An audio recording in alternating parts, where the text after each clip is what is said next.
from your local source, WCJB TV 20. This is TV 20 News Morning Edition. Good morning, and thank you for waking up with us on this Wednesday, July 24th. I'm Corey Levitt. I'm Mike Potter. Good morning to you. Hope you had a great day yesterday, and hopefully you had a good night of sleep last night. It was active again yesterday. Active. It was a great song for the background of my afternoon nap, but then I had to get out in it, and that wasn't as fun. That's the problem. And then the rain kind of lingered for a little while, but eventually ended, and actually a pretty nice morning across northern Florida once again. Let's get you up to date what's going on here locally. Upper 60s at Perry, but low to mid 70s across much of north central Florida with lower 80s out of the Gulf Coast. Clouds we had during the night fizzling quite a bit. There was a complex of storms that came out of Alabama and the Panhandle, weakening quite a bit over the last several hours. Some of the debris clouds still streaming across the area, but right now we notice still some leftover showers in southwest Georgia, and those could initiate some new activity a little bit later on this morning in our viewing area. So as we start our day, we'll have kind of a partly cloudy beginning with some sun, but then look for clouds to build and another good chance of showers and storms developing later today.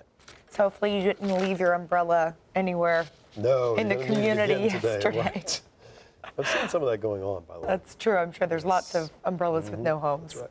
Thanks, Mike. We begin with a developing story out of Gainesville. Police are on the hunt for two men behind a violent armed robbery at a seafood restaurant Monday. The pair snuck in through an unlocked back door at BJ's Seafood off Williston Road. As TV 20's Trent Kelly reports, while they got away with only a watch and a small amount of money, both police and store owners remain confident that in-store surveillance photos will help lead to their arrest. He put the gun right on my face, so any man tell he ain't scared, then he lying, so I was scared. 42-year-old Brian Johnson of Gainesville was back at his restaurant Tuesday night, just one day after staring down the barrel of a gun during an armed robbery. When he pulled the gun out, I knew that he was serious. I just raised my hands and I went backing up.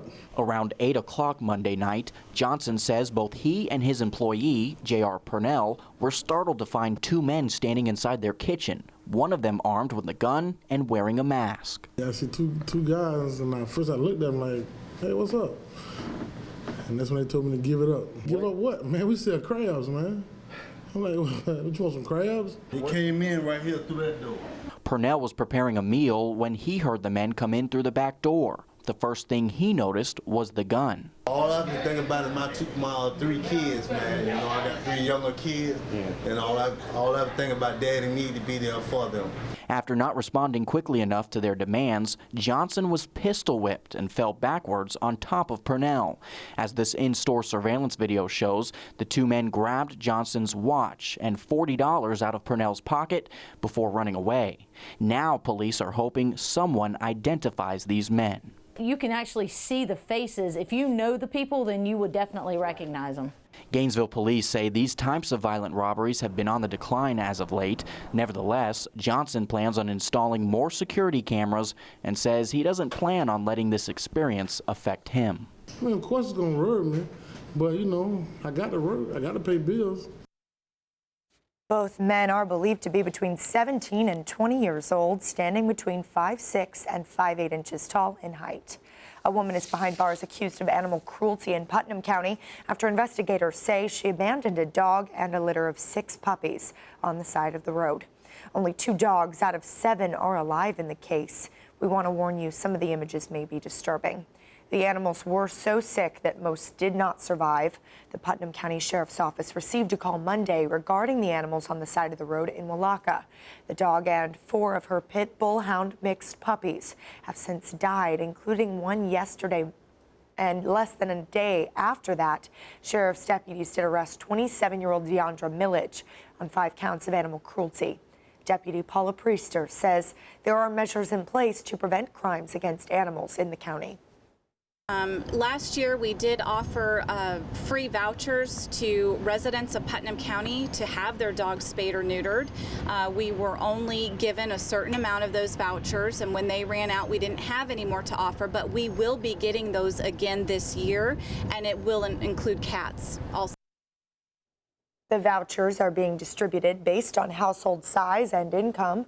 The surviving puppies in the case are in the custody of a Good Samaritan who actually rescued them from the side of the road. At 5:05, despite a very rainy summer this year, the number of mosquitoes in north central Florida is actually down, but that may not last for long. Last year, Alachua County environmental workers received over 200 complaints. This year, just less than 10. They say because Debbie dumped so much rain, the water didn't recede.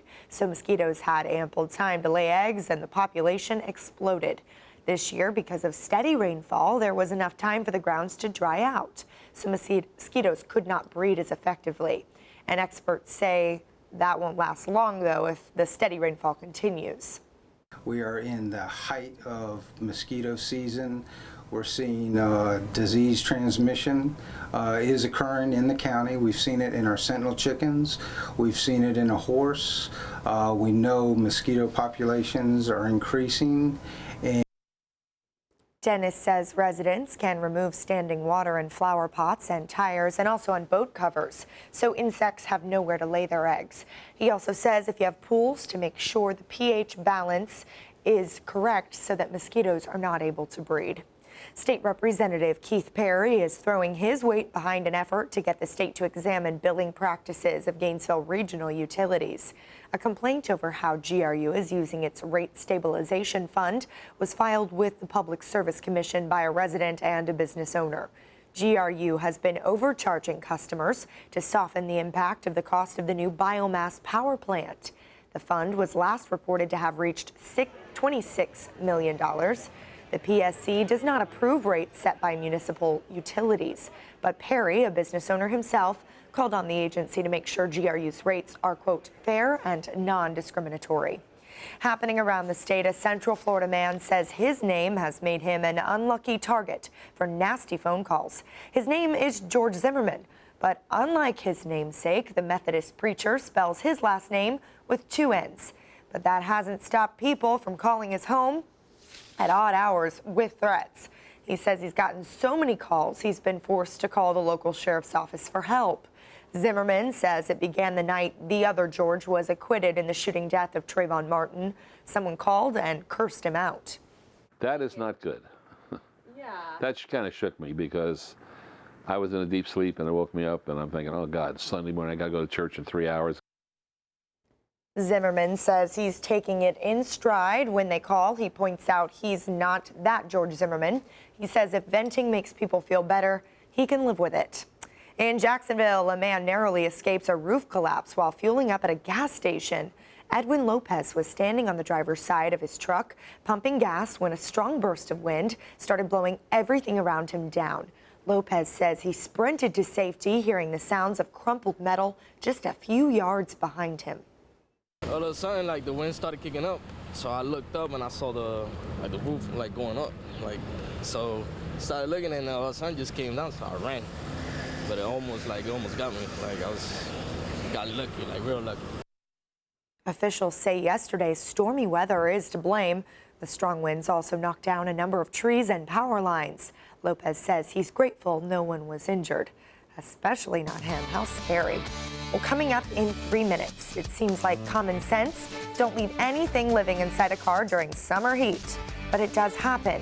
We take a look at how to prevent the accident next in your health report.